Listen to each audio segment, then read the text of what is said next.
This is The Baseline, discussing the hot button topics of the NBA.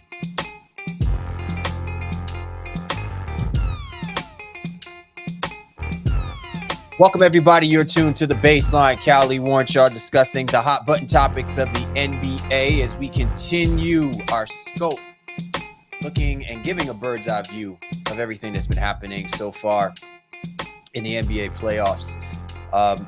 Also, it allows us more opportunity to raise the dead as a few more teams are going to get put on the slab.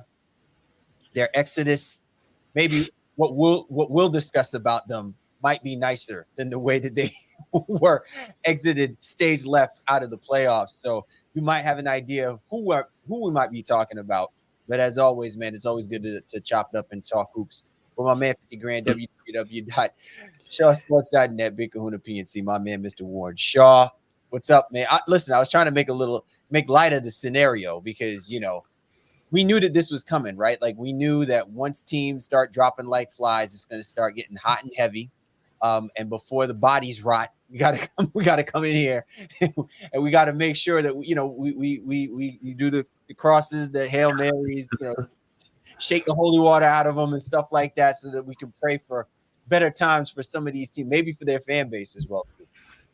Well, you know what it is, man. It's really interesting this time of year, especially when you get to the latter part of the first round. You know, it's like a punch jump up to get beat down type of situation. So that brand newbie, right? Yeah. And we're here to be the cleanup crew, Reservoir Dog style, my guys. So exciting times. 3 teams that did not expect to be here this early, not this soon. But here we are nevertheless. So we don't want them to decay too much before we put them on the slab, my G. I love how you segued into the cleanup crew. I love that part. You know what I'm saying? Because the first thing I thought of mine was John Wick. And you know who one of my favorite characters is our man. You know, he leads the cleanup crew. He's like, you know what I'm saying? And if people remember who he is, man, he was in a lot of movies during our generation that always plays the sleazy bad guy. I love how he, you know what I'm saying? It's intellectual sleaziness, right? He's like, I'm so good at what I do. He's like, you'll never find a better cleanup crew than, especially when you cleaning up John Wick bodies, right? Like, so right about now, first round of the NBA playoffs, man, we got John Wick bodies being laid out by the elite teams in the Eastern, Western Conference, respectively. And it's always great for you and I to continue to kind of dig in. And, you know, this is why we do our coveted autopsy reports and why it's gotten, you know, a lot of attention. It's gotten a lot of conversations from people, not because of the cleverness from it, but, you know, again, we can sit here and harp on all of the controversial bad that kind of emanates from what happens when teams get eliminated from the playoffs. But I also think that it gives us a scope about what the priorities really should be for some of these teams as they're heading into the off season. And if we're expecting these teams to take a step forward, or, you know, we're looking at it, you know, realistically for our fans, because, you know, sometimes fandom gets the best of them. We want them to understand, like, look, man, this is a team that this could have been their final window. This is a team that, you know, ultimately, you know, maybe there is a light at the end of the tunnel, and there's a team that, you know, there's a lot of gray space before we start talking about any space with them, and that has to get cleared away. So that's the reason why we love doing these autopsy reports. We absolutely do, my guy. And I think our fans and listeners, again, they tap in. And this one is going to be special. I think not necessarily venomous, but again, these teams, two specifically, did not expect to be here in the form in which they got to us, brother. So it's going to be a live one. It's going to be a live one for real. They were delivered. They were, you know how they say, deliver with care, handle with care. This was not handled with care. Not at all. Yeah, like they got treated like Spirit Airlines baggage. You know what I mean? Just however which way you want it, they were thrown our way, brother. So we gotta put them in some semblance of an order here now to do the autopsy properly, because they're disheveled. Oh my God, Jane John Doe's all over the place, man. All right, listen. So as you well know, then you know, the cat's out the bag. You know, this edition of the Baseline, we'll be talking about the LA Lakers, the Phoenix Suns, and New Orleans Pelicans. And it's ironic that I was sitting here saying, you know, with autopsy and you know, Eastern Conference, Western Conference teams respectively, it looks like all this damage was done all in the Western Conference. So, you know, So far, but that's what makes for good conversation. So as always, be sure to get at my man Shaw, Shaw Sports NBA, get at me at Game Face Lee, the show's Twitter handle at NBA Baseline, available on all the major platforms. Go to www.thebaselinenba.com to catch this episode and all of our previous episodes. If you see us on YouTube, and we have our YouTube channel shining brightly.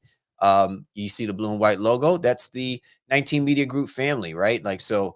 The 19 Media Group be running these content streets. And as always, we encourage our listeners to not only tune into us, but also tune into our peoples who are great content creators that cover the gamut of sports, entertainment, culture, you name it. 19 Media Group has got it. So if you need a little resting place to listen to all of that good stuff, then you definitely need to go to www.19mediagroup.com to listen to us and the family of great content creators that is currently trending on your media outlets. All right, so with that being said, and I know that there's this anticipation for us to be getting right into the autopsy report. I did have a question for you as it pertains to the status of where we are with the NBA's appetite to look at the way officiating is taking place right now, currently in the NBA playoffs, and the consistency by which it has been kind of scrutinized or talked about through the course of the regular season. And the only reason why I'm bringing this up too is because I have found that this year's playoffs offers a lot more physicality than I think we've seen previously. And I don't know if this is a prelude to a larger conversation about them trying to trend back to that yesteryear time, reminisce of the glory days of the 90s and you know what I'm saying, of how basketball was being played. But do you think that this is an appropriate time to set that type of tone, given the elite talent that is out there and the way that the game has been played up until this point, that this is what's being used to profile whether or not, let the bodies hit the floor type mentality with how they're calling these games? I'd say eye test is telling me the scoring is down in general. As you alluded to, the physicality is up. Skirmishes are up, if you will, the kerfluffles, those types of situations. The term marginal contact has been bantered about, almost like a dirty word, as coaches get their challenges reviewed and kind of shot down as hey, that was deemed to be marginal contact, not significant enough for where we're right now in terms of playoff basketball. I think there's been an underlying message basically since All-Star that they wanted things to regress, if you will, and not to have so much focus on offense.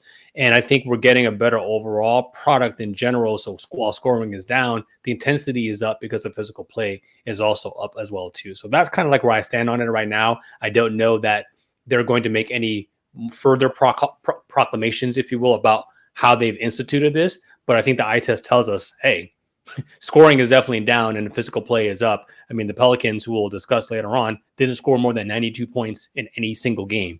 And maybe that's an indictment on their overall offense without Zion Williamson, but I think it's also a testament to how the games are being called, as you alluded to. Yeah, and I think it also is shedding a light a little bit on the teams I think that really want it, right?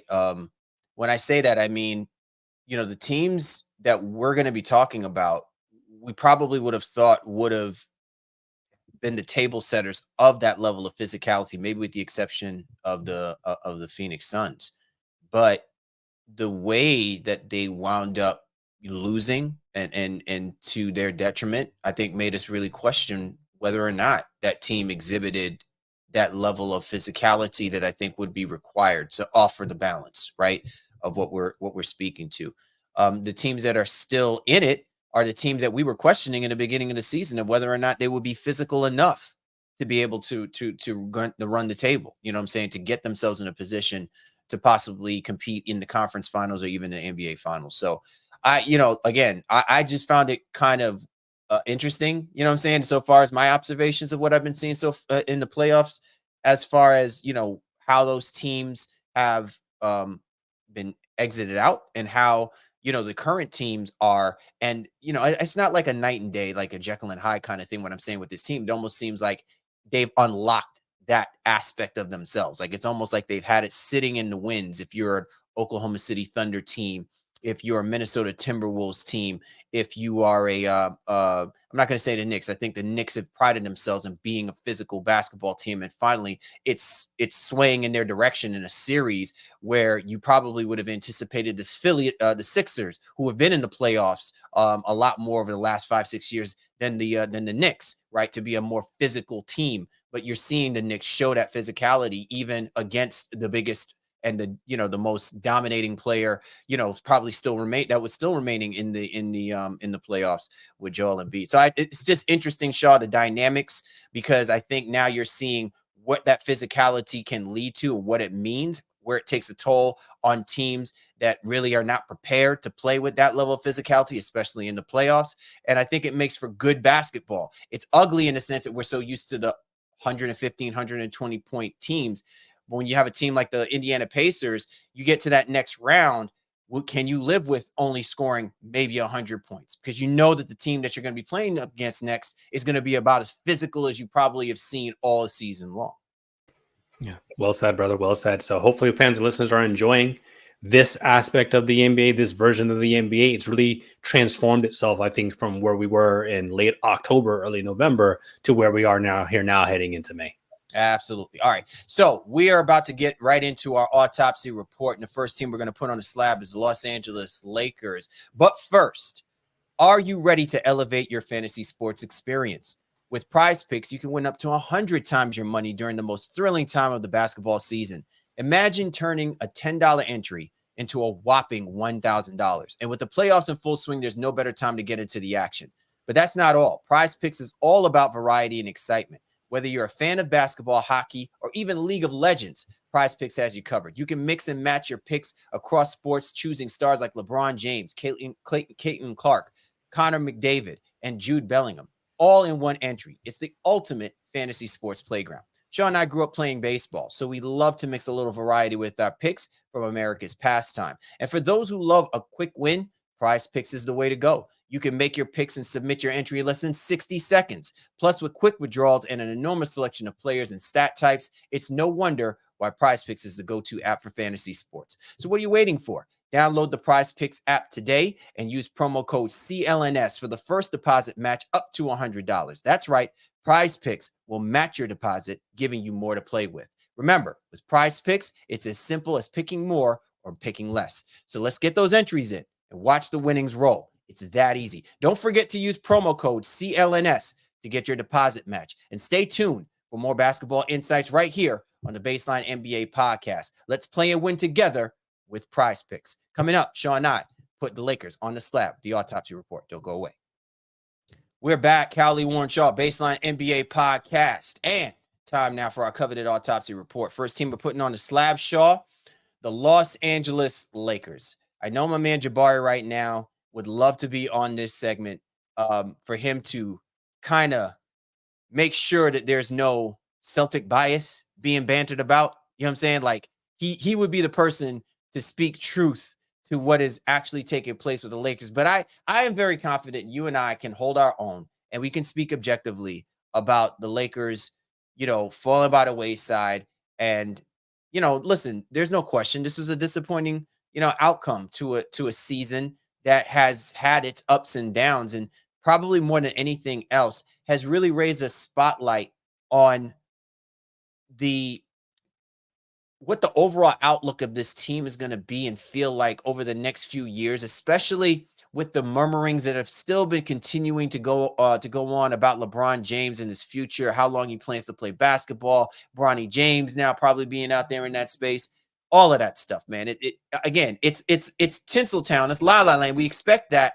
But I think what people have those expectations, it's knowing that through all that white noise that's there, it's still championship or bust. And the fact that they just could not figure out a way to defeat, which arguably now is their arch nemesis in the Denver Nuggets, I think it speaks volumes and exposes a lot more of the deficiencies that the Los Angeles Lakers are going to continue to fight through over the next few seasons, even with the combination of James and Anthony Davis. I mean, it's hard because this is a 47-win team, right? So despite all of that, like they scraped their way, I guess, even to 47 wins. And they have the luxury again, like a lot of teams do, to feel like, well, we weren't ever healthy. LeBron made a interesting soliloquy, I think, in his post-game presser, which the Lakers also doubled as their exit interviews. This is the first time that's ever been done, in NBA history, that they won't actually have exit interviews in their hometown after a playoff series. They did them right then and there in Denver. So that says to me that there's a vibe about this, that this team just wanted things to be over. They wanted it to be done.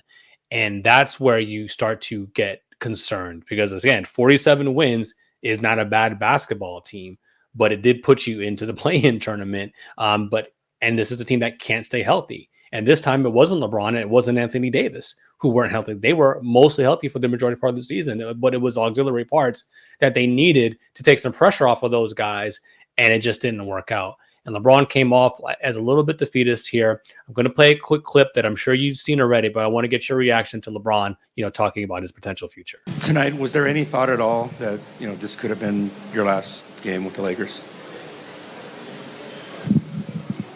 I'm not going to answer that. Appreciate it. I'm not going to answer that. Always wanting to leave people on pins and needles for whatever reason, because that is LeBron way. Your thoughts on that aspect of how LeBron is trying to play chess with this Lakers team? I don't know. To me, I wasn't surprised by it. I was waiting for LeBron, to give something very snarky pertaining to Darvin Ham. I was maybe waiting for him to give something maybe snarky to Rob Pelinka. I was probably waiting for him to say something snarky as it pertains to the style of fashion of how they lost the game. But I'm not surprised by this, because this is what it really comes down to. I mean, let's be realistic, Shaw.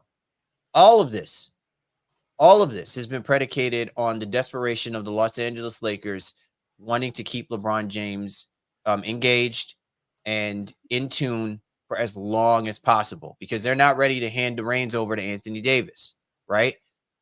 They want the allure and the magnanimation, as my own word for this. Love it.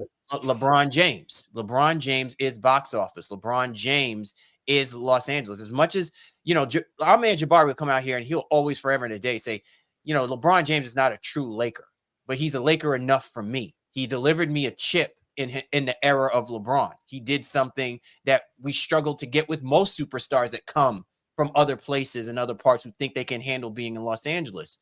So this is what comes with being LeBron James. I don't care. That could have been 19-year-old LeBron. That could have been LeBron James when he was in the YMCA with them little kids sitting around giving us the cryptic language until the very last minute about what his decision was going to be. It's only packaged up in a 39-year-old man. This has always been him.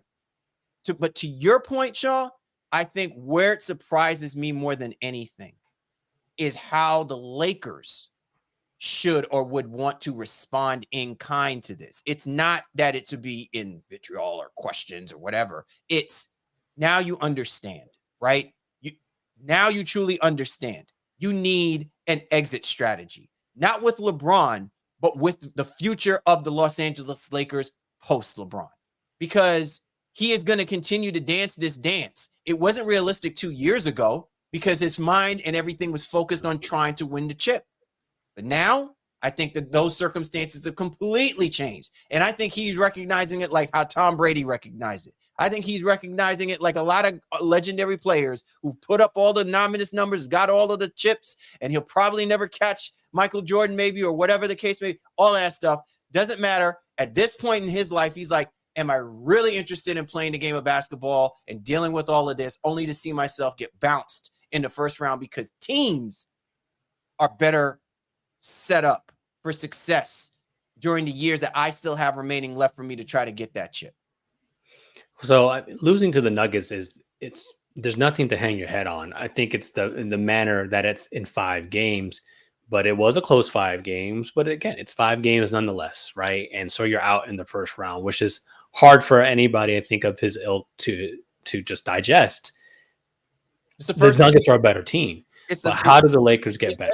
I was going to say, Shaw, that's the earliest exit in LeBron's career in the playoffs. Yeah.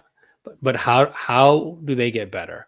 And with a salary or a roster that is often injured, maybe or maybe does not fit together, but don't know because they're so often injured, whether that be LeBron and AD. That wasn't the case, as I said, this year, but the pieces you bring in, like, do you just feel like the luck is just not going to change for them?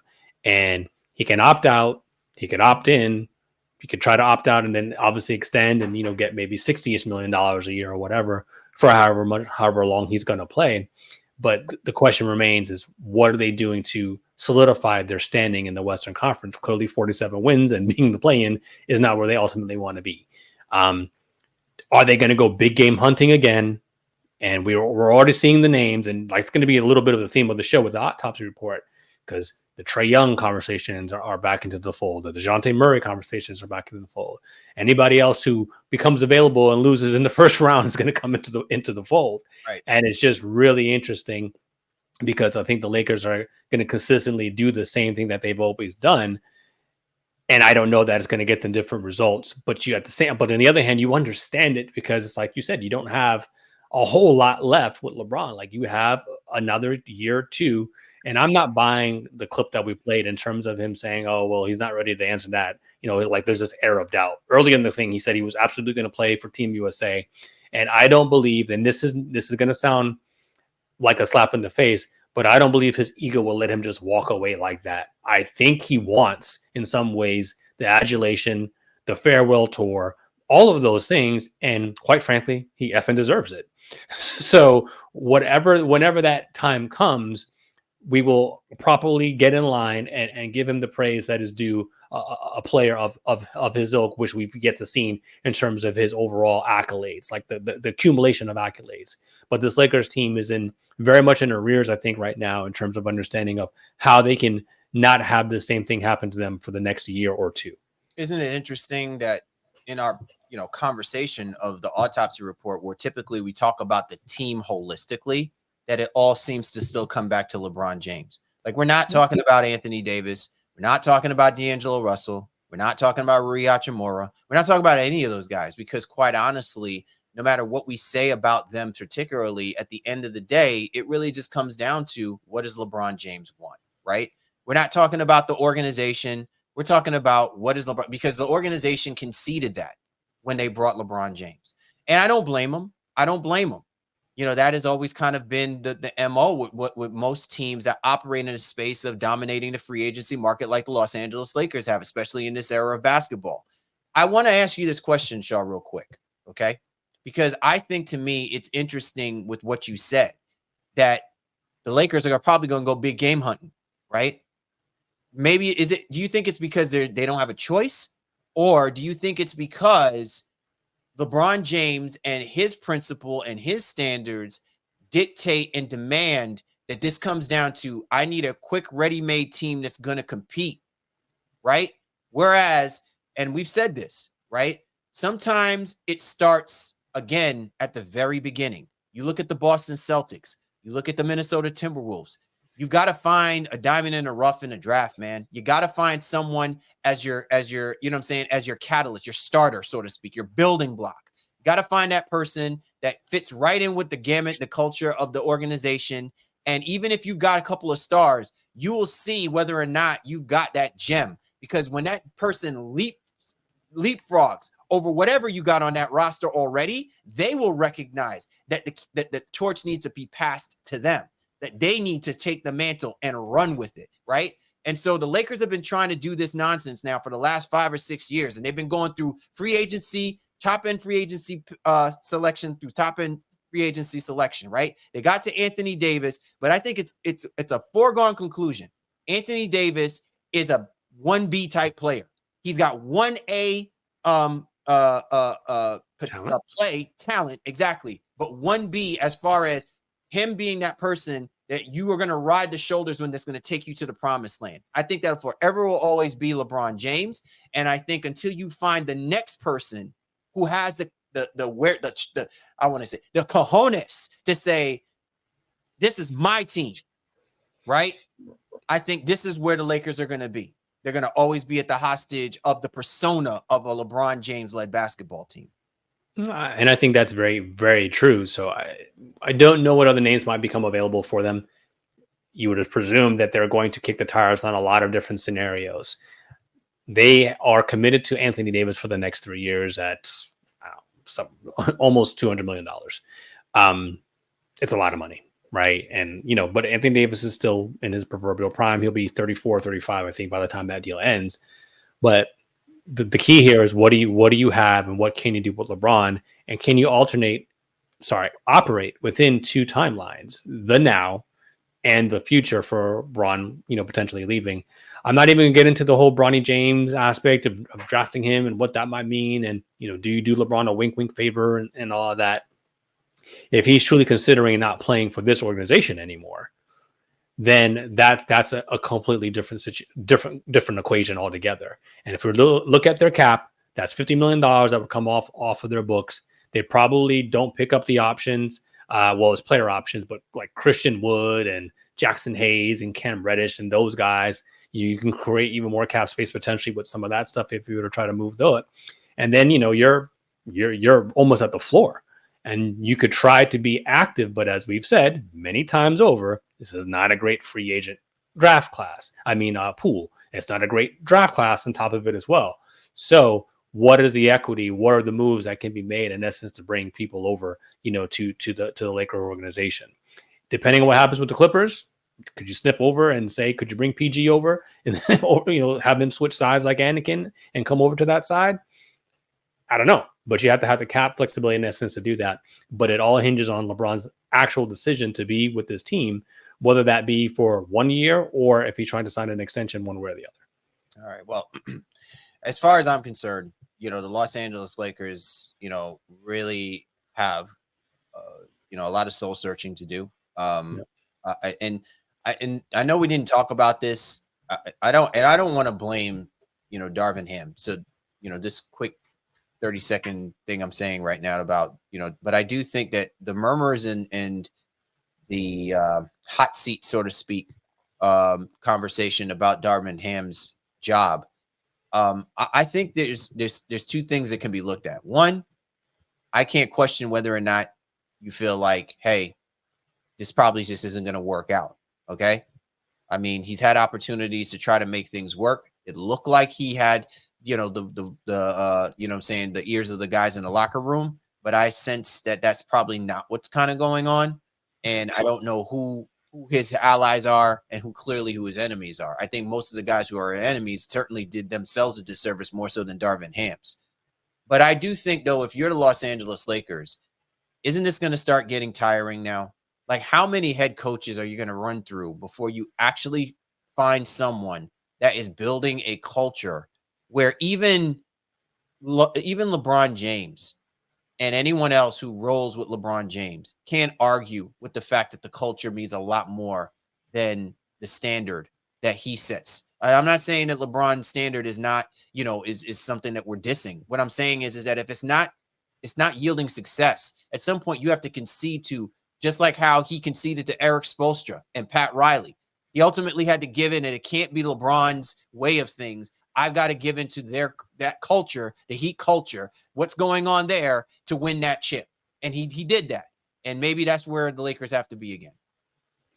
I saw a stat, and I saw it, so I don't know. I didn't vet it to see how true it is. But it said, or a meme on Instagram, that Eric Spoelstra is the only LeBron James coach to have never been fired. I guess while LeBron was there in some capacity. So I'm just like, So how many times did we put Eric Spoelstra on the hot seat? Yeah. I'll never forget the infamous bump in that first year, as he's walking by him and all that. And I feel like that stat can't be true. You got to figure out when LeBron left the Cavs and then what happened with the coach there or whatever. But in any event, there does seem to be a trail of dead bodies, in LeBron's wake, when the results aren't what LeBron and obviously what all teams want. Every team wants to win a championship, but his teams and his coaches are held to the highest of standards. And there's not many that have been able to meet that standard or come away unscathed, if you will, from coaching Mr. LeBron James. I'm sure I got to make a note, man. We might have to call on LBJ. You know what I'm saying? Get an extra white jacket for our man LeBron. Bring him on the pod. Yeah, man. Listen, man. You can never have a person, you know what I'm saying, to cover these the what do we call them? The crime scene. Yes, you know what I'm saying? You can never have too much of. You see how many crossovers there are for CSI? It's like Mad spinoffs. LBJSI. You're tuned to the Baseline. Callie Warrenshaw discussing the hot button topics of the NBA. Coming up, we'll focus our attention on the Phoenix Suns. I don't think that we're going to spend too much time speaking on it because I think the whole universe is spoken to what took place with the Phoenix Suns. I got to tell you though, man, like well, you'll just find out where we're coming from. But first, did you know there's a whole collection of Black-led products that fit into your daily routine and lifestyle that you can get at Walmart? And it's so important that we show Black founders some love, not just during Black History Month, but all year long. Because every time we buy a Black-led brand, we're making room or creating demand for another Black-led brand. Black founders and their products bring to the table are creating a whole new world of choices at Walmart. Some of the products I want to check out are Natural Vert Granola, Zac and Zoe Honey, Scotch Porter Beard Balm, and Partey Cookies. Go to walmart.com/Black and Unlimited to discover all the amazing Black-owned products that you can add to your daily routine. More. Baseline, Callie Warrenshaw, don't go away. We're back. Callie Warrenshaw, Baseline NBA podcast. Time now for the next team to put on the slab of our autopsy report. It's time for us to discuss the Phoenix Suns. Not a whole lot really can be said about this team, Shaw. I mean, look, I had them pegged to be one of the finalists in the Western Conference, and to ultimately get ousted by the Denver Nuggets. Yeah, they certainly fell short of that. That did not happen. That did not happen. Yeah, so I'll let you speak to this because I'm still trying to wrap my head around whatever the hell that was that took place with this team, really all season long. So I think that's the key right there. All season long, they haven't looked right. Yes, Beal, Booker were in and out of the lineup to some degree. Durant had some missed games as well too, but they went too heavy. They're too top heavy and didn't have enough auxiliary parts to assist. Didn't have enough guys to stabilize that offense on a regular basis. The whole point guard thing, and now Bradley Beal has become. He's only 30, but he's become the worst contract in the NBA, worse than Ben Simmons for some people's accounts, just because he gets paid a lot more money than Ben Simmons. And that's a tough place to be from where we were 2 years ago, where everyone was free Bradley Beal. And you know what? Like Bill wanted his bag. He got his bag. And it just hasn't been good, I think, since that time. Now, Frank Vogel looks like to be another scapegoat after getting fired from LA. Thank you, LeBron. And somehow landing on his feet in Phoenix. And now KD, another notorious guy who's had issues with coaching, has said, hey, it doesn't like the way the offense has been ran, and Vogel could also be on their way. Listen, man, Phoenix and Matt Ishbia, they knew what they were doing. They took a shot. They swung and they missed. And I think it's foolish to just put this on Frank Vogel, but this is the society we live in, especially in the NBA. Coaches are always the first ones to go. But where Phoenix goes from here is going to be really interesting. And now when you talk about the rumors that are out there, and we talked about the Lakers and Trae Young, there's already KD might have to be on the move. KD may ask for a trade. Here comes Miami again, and that familiar conversation. And ironically, here comes the Golden State conversation again, going back to the comforts, the welcoming arms of number 30, Steph Curry. If those things happen, whether he pushes for it openly or the Suns ultimately decide that this is their best path forward, I know his legacy is going to continue to take hits, and he may not care, and maybe he shouldn't care. But this Phoenix Suns team is one of the bigger disappointments, I think, in recent history. And unfortunately, Kevin Durant has been at the center of some of the bigger disappointments in history when it comes to talent on rosters. But he played well. So I'm not saying that. But something about where he goes doesn't always seem to work out in the way that he intends it to be. Yeah. So let me first say this. I feel the person who I feel bad for is Devin Booker. And the reason why I say this is because I don't know if whether or not the Phoenix Suns really, really, truly in their heart of hearts believed that Devin Booker was that guy. But everything that the Phoenix Suns organization has done, I really That's don't. a strong statement. It's a strong. No. Hear where I'm coming from for a moment. What I'm trying to say is, you know how there's some guys who work hard enough to earn the respect of being given the keys to the kingdom, and when you say, "Hey, I need help," and you're saying, "I want help," I'm saying, "I want people that I know that I can play with, guys that I can ball with, guys that I want to roll with." I'm going to give you the opposite side of that. Look at what happened with the Knicks and Jalen Brunson. Let's be real. The Knicks did not have Jalen Brunson as their number one option. They were trying to get Spider Mitchell, right? Sure. Did not Jalen Brunson earn the respect of the New York Knicks to say, if there are guys that you can run with, guys that you want, who do you want? And I'm sure that he was just like, look, man, you saw what I did when I played in Villanova, when I had my man Josh Hart, when I had my man Dante DiVincenzo. You want to know what winning basketball looks like? Despite what they do moving forward, everybody knows there is no question that this team is Jalen Brunson's team. I want to ask you this question, Shaw, straight up and down. Given the path by which the Phoenix Suns have gone about, remember, they drafted DeAndre Ayton first, and he was supposed to be the future of the Phoenix Suns. Devin Booker, by leaps and bounds, proved that that team should have been his. They went and they go get Chris Paul, which in many respects could have been a knock to saying, you might have the talent to go out there and score the basketball, but you don't have the dog in you to really shoulder a team and put them on the shoulders and take us to where it is. I know these are strong statements. What I'm saying is this is what the perception is becoming to look like, because look what happens now by getting Kevin Durant. You brought Kevin Durant, and this whole year, then you also brought Bradley Beal, Kevin Durant last year, but then you also now have Bradley Beal. These are all alphas or wannabe alphas, right? Where is Devin Booker in all of this, Shaw? It's not like he had a disappointing. He dropped 40 in this series, but I can guarantee you that after the dust settles with this whole team, you're now questioning more about Devin Booker and his leadership and how a team can roll with anyone with Devin Booker at the helm. Then you're all worried about what's going to happen with Bradley Beal. Then when you're worried about what's going to happen with Kevin Durant, and that's who I feel bad for. But you feel bad for him, but at the same time, are you criticizing him as well too? So that's where I think I'm not connecting the dots, because I think Booker is somebody who they've wanted to build around and said, well, let's get you the requisite help to get you there. Kevin Durant looked at that situation and said, hey, I want to go there to play with that guy. And Durant, for as great as he is, and there's no denying that he's amazing, is better suited when he has another alpha alongside him, even from the aspect of not just the heavy lifting offensively, but the locker room presence.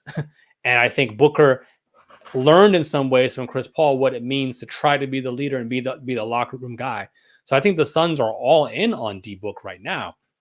And I would be stunned. And I've heard some stuff in the short days that have come since they lost that, hey, maybe they trade both of those guys, or maybe you can't trade Durant because he's older.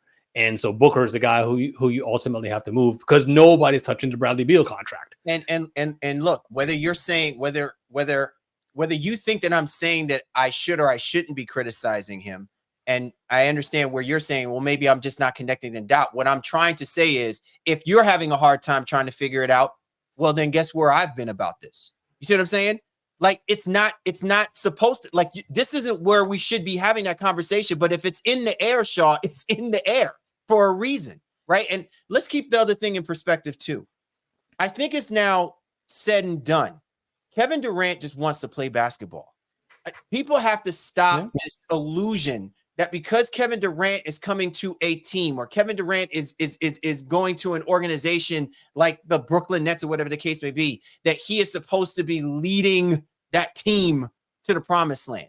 If Kevin Durant goes out and balls out and everything else is in its place, you'll probably be a successful basketball team. But if you're asking Kevin Durant to go out there and do the things that I'm saying should have been, if the idea was that it's on Devin Booker, if that's what you're doing, then you're putting a situation that is in conflict with the maturation of that player getting to that point. Because much like everything else, Devin Booker still wants to score the basketball, right? I think people forget that. That was his claim, right? Him dropping 60 points, dropping 70 against the Boston Celtics. That's why we talk about Devin Booker. But then what happens when he plays in games like the Western Conference Finals against the Dallas Mavericks, or he plays in a playoff series against the Dallas Mavericks and watches his team get shellacked by damn near 50 points at one point, or in this situation, getting swept?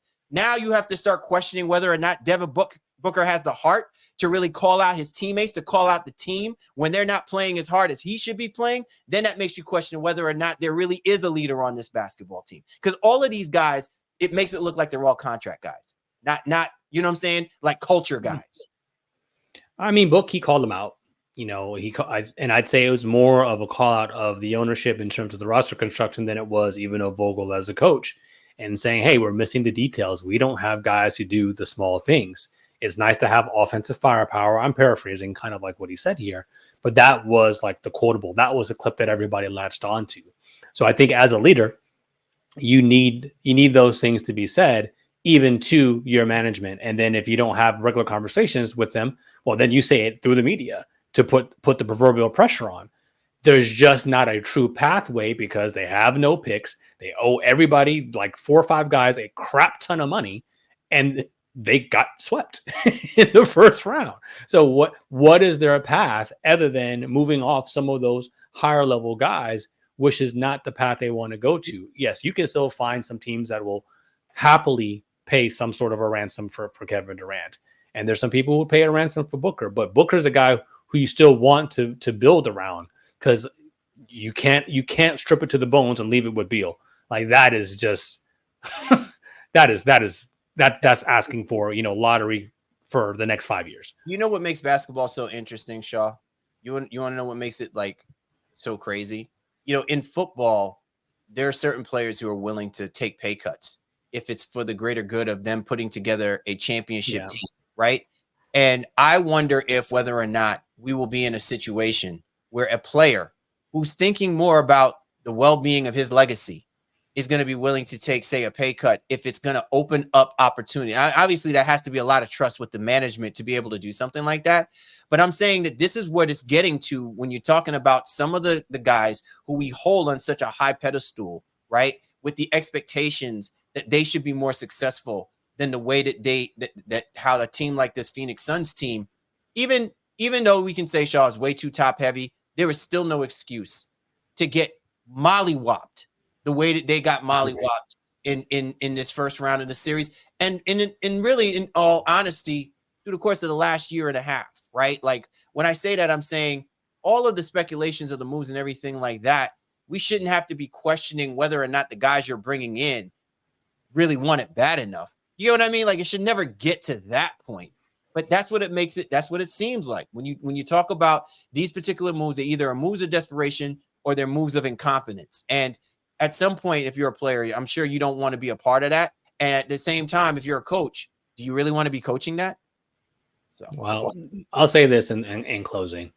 Vogel did a pretty good job because I thought this team's defense was going to be absolutely atrocious. Somehow they were in the middle of the pack. I think 13th or 14th, I think, in defensive rating with this team, with these resources. So when people want to point to Vogel and say he was the issue, sure. Could he been maybe a little bit more creative offensively? I'll give you that. But when you have 3, and in some ways, potential Hall of Fame track guys, and obviously the Beal stuff is questionable there. ISO dominated players. That is the other and problem. Then you didn't give him somebody to set them up. You chose not to go and get a point guard. How many opportunities do they have? going into the trade deadline to try to address that even in some form or fashion. And they just like, no, we good. Didn't we say that, Shaw? How many times did we say that? We said my question. Remember we had this conversation back in the beginning of the year, and I said it's the only thing that I wondered is what role is Devin Booker or Bradley Beal playing on this team? Is Bradley Beal going to be more of a facilitator, or is he going to be a person who's going to be the true two guard, or is Devin Booker going to play the point? And I don't think they ever figured that stuff out. I don't think there was enough time to ever figure that stuff out. Not that I buy into the idea of either one of them really being a point guard for the team, because again, their true calling card is them going out there and scoring the basketball. But to your point, they need somebody to right that ship, and they need to do it very quickly. I don't care if they do it through free agency or they find a diamond in the rough in what draft, but they're going to have to find it somehow, some way. It's definitely not on the coach though. You're tuned to The Baseline. Callie Warrenshaw discussing the hot button topics of the NBA. Coming up, we'll talk about the New Orleans Pelicans. We probably won't hit them as hard and heavy because they've been good. They've gone through a whole lot. You know what I'm saying? We ain't gonna Willie Green them. We ain't gonna Willie Beam them. So anyway, more Baseline. Callie Warrenshaw. Don't go away.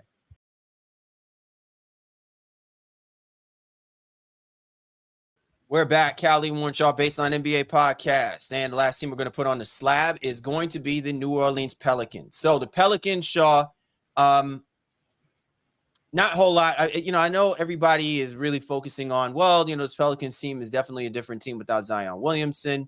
We had talked about this as part of last week's episode, where we basically, or no, I'm sorry, not last week's episode, but our last episode where we had milk carton players, right?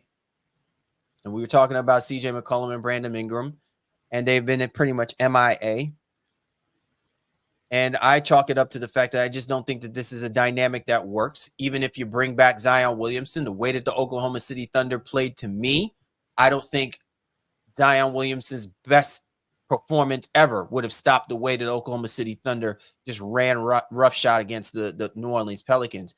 So I think it speaks to a much larger issue, so to speak, about if you're the Pelicans, it's not so much how you lost to the Oklahoma City Thunder. It's about how competitive do you think that you can be in a division, right, that carries an up-and-coming Rockets team that's going to have Ja Morant back for the Memphis Grizzlies, that's going to have a very competitive Dallas Mavericks team, which if they win this series, hey, man, these guys are still set for the future with the dynamic of Doncic and Irving, right? Like if you're thinking about the New Orleans Pelicans, that window of you capturing something is now more tight-knit just within your own division, let alone the damn conference.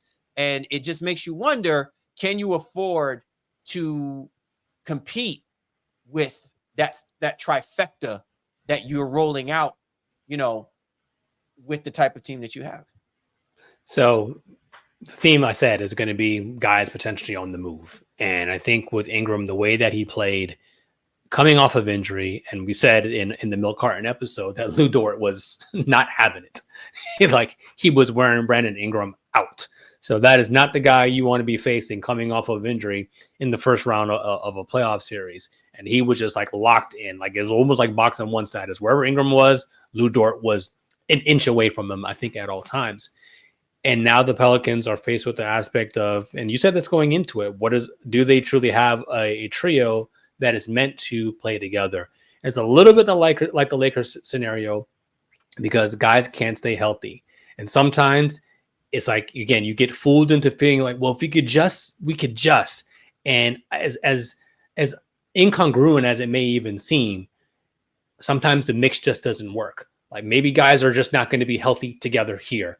And then all of a sudden Zion gets traded or McCollum or Ingram, somebody goes somewhere else. And then they play 75 games the next year. That's just the breaks. But I think they have to look at what it looks like do they want to keep this team together? Because they have guys like Herb Jones and Trey Murphy who are itching and ready to take steps up. And while I don't know that they're as offensively gifted as Ingram could potentially be, they could probably fill some of that with greater offensive delineation, kind of sparsing out to some other guys, if one of those three were to be moved on. And ironically, again, here come the Warriors kicking the tires on a potential Brandon Ingram thing. Again, fresh. This is all very fresh, but the Warriors at least would be interested in exploring an opportunity like that. And I don't know that that's going to happen. And I think other teams will obviously get in here on this if Ingram does become available. But for some reason, he seems like he's going to potentially be the odd guy out, despite all the injuries that Zion has also faced. But Zion was as healthiest as he's ever been in his entire career this year. And it's very much a what have you done for me lately year. And I think that's what's going to be sticking fresh in their minds, in addition to the fact they have some draft picks. So if they really wanted to try to go ahead and retool in another way, they could offer, 2 first rounders even this year if they wanted to try to do something to improve this team immediately. Where are you with Brandon Ingram? Just in general, do you see him? Like, I think the idea maybe was, Zion 1A, Brandon Ingram 1B, and then you have, McCollum as a, 2AB type player. Again, I'm more of the mindset that I found CJ McCollum to be more effective when he is, an aggressive CJ McCollum and not this passive, kind of search me out type of guard. He needs to get the basketball and he needs to, get a rhythm going. And it's hard to do that with volume guys like Brandon Ingram and Zion Williamson on the roster.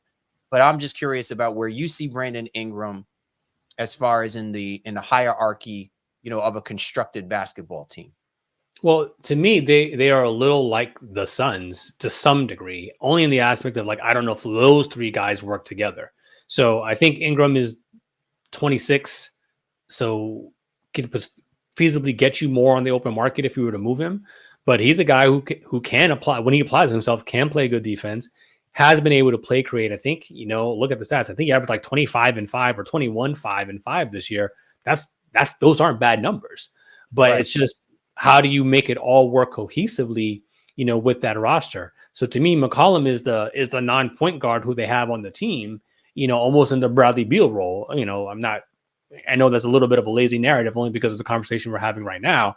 But I think, to me, I would see if I can move McCollum and see if I can get more of a conductor in there to get both of those guys, Zion and Random, in their spots. I wouldn't give up on BI just yet, but I think it's trending in that way because I don't know, same thing. I don't know how many people are interested in CJ at this stage. And he was just as awful, if you will, in this 4-game sweep. But I still like BI, and I wouldn't give up the ghost on him just yet. But I don't know that he'll be a Pelican going into next season. Yeah, probably not. But to your point, I think he is a savvy scorer, and I think he needs more opportunities for him to show how savvy a scorer he is. And I feel like he's been doing a lot of making up, so to speak, because of Zion Williamson's absence. And I think that's what's hurt Brandon Ingram more than anything, because when the pressure is on for him to produce, and he's not doing it kind of like he reminds me, his stature is very similar to Kevin Durant, but even his mentality is very similar to Kevin Durant in many respects. I think that it has to come on his terms for you to see the abundance of talent that Brandon Ingram displays or exhibits. And I think when it's under forced circumstances or outcomes that really he doesn't have control over, he doesn't seem to, kind of get in his bag, so to speak. That's just what I tend to feel like. And unfortunately in New Orleans, that just seems to be the way things go around there, right? Lieu of a natural disaster, right? These are the things that are going to tend to happen with Brandon Ingram. As it pertains to the rest of the roster, Shaw, what do you think should probably take place? I'm interested to see what they do with Jonas Valanciunas. Does not have a deal. No extension was given to him, and I think he's been a huge part of what they've done in the years that he's been there. Just kind of an underrated pro to me. I like him a lot, but I understand, kind of as a plotting big, not really a spacer. He shoots a 3 occasionally, but not in any real volume or even real great percentage. What do they do there? Or do they try to go small, play Zion more at 5, play small ball 5 with Larry Nance, as they did a lot in that OKC series as well. But then there's the development of the young guys, because I think they've drafted well. Jordan Hawkins, Dyson Daniels, all those guys can play. So to me, they're getting to a point of a demarcation, if you will. It's all right, well, who are our core guys? And I think in some ways, Zion has to be one of them. But then, do you make a choice between McCollum and Ingram? But then the supplemental pieces, how much of a role are you willing to give Herb Jones? How much of a role are you willing to give Trey Murphy? And again, as I said, to start this conversation, what do they do with Valanciunas? And I think Valanciunas will probably end up being a casualty, and having to find a contract elsewhere. But this is a team that has some options, a little bit better off than the other two teams we talked about, despite not being as successful. In theory, I mean, well, they all got beat in the first round, right? But I think there's more hope, I think, for the Pelicans because of the way they've drafted, the draft picks they even have on top of it, and I think tradable pieces if they were to try to make a move on some of their larger known names. Yeah. So if where I kind of I agree with you, but where I kind of disagree with you when it comes to the Pelicans is that and again, I always keep coming back to this. Is I come back to that window and that timeline. A lot of it could be just the natural way of things, and the other part of it could really just be, because of the type of player that you have on your roster, that being a Zion Williamson. Now, he obviously is a person, who decided to stay on board, and you've pushed your chips all into the table, and you're saying, this is your corner piece guy. So with that being said, that must mean that you have to assure that your corner piece guy is going to be available for the foreseeable future. If not, you're going to be riding a lot of these supplemental role guys, and I think they have a ton of wings, right? But how many wings could you possibly have? And then you're not filling in the other, necessary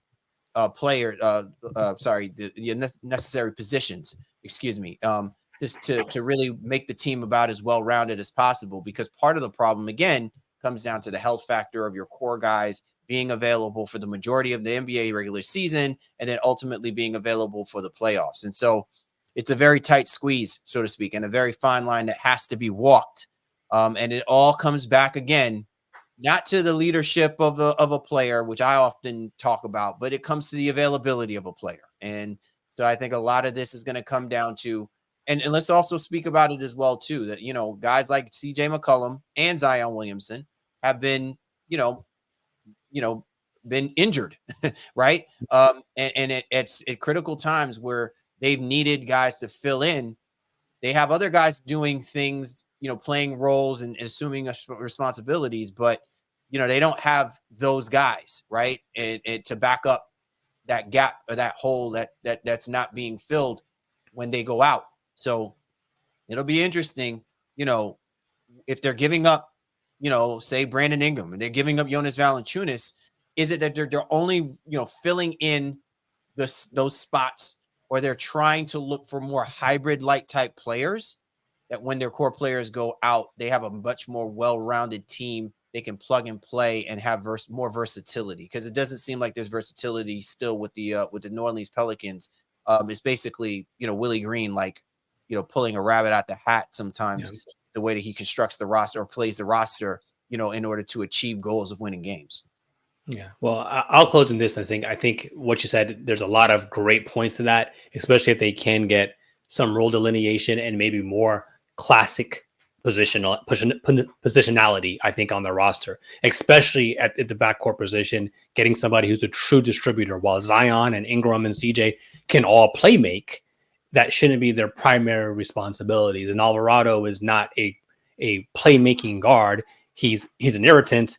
He can get into the teeth here and there, but he's not somebody who's going to give you 9-10 dimes a night. Him for 48 minutes to lead. So, and to be fair, there's not a lot of those guys out there anyway. So I don't know that that's something that they can just manufacture, but I think they need to be trending in that direction to some degree, to give them the best hope for the future and some viability. But like I said, man, I like their young guys. They do have some wings. They have some young talent that is still very much in development, and they have draft picks, draft equity from the Drew Holiday trade, from the Anthony Davis trade as well too. So they can be very active, and they don't necessarily need to, put some accelerant on here in the summer. If they don't like if they don't see something they like, they can wait to see, hey, well, what becomes at the trade deadline, so forth and so forth. So, I think this team will be very similar next year in terms of overall production, although I think the pieces around them might shift a little bit, again, especially with Valanciunas and potentially a Brandon Ingram. But I think this team can still be very competitive, because I think Willie Green's a pretty good coach as well too. All right, man. Well, there you go, man. We went through 3 teams, not like our quadruple body up that we did a Yeah. few weeks ago or a month ago. But nonetheless, pretty good stuff going over the Lakers, Suns, and the Pelicans respectively. Yes, it was. So as always, tap in. Let us know your thoughts. What did we miss? What do you think these three teams should do? Who has the highest ceiling of the three teams in terms of what their future may look like going into the 24, 25, 20. Where are we going? 24-25 season. 24-25. No, what year we're in, brother. But ultimately, neither did the Suns. Yeah. Well, and also the one not necessarily important aspect, but the final aspect I'll say is like, just what are your all thoughts on the super team era? Is it truly dead? Especially when you see what happened to this Phoenix Suns team. It's tough sledding out there, I think, for these high priced teams. But here we have a team like the Boston Celtics, who maybe nobody views that team as superstars, but they're going to be paying pretty hefty bill here in a little bit. Golden State is paying a hefty bill right now, but they're out of the playoffs. It costs to be good. So I think parity is definitely coming. Absolutely, man. Absolutely. Once again, we'd like to thank you and yours for hopping on board with us this week for the Baseline Kyle Lee Warren Show. We appreciate you guys. We do. And we'll catch up with you next time.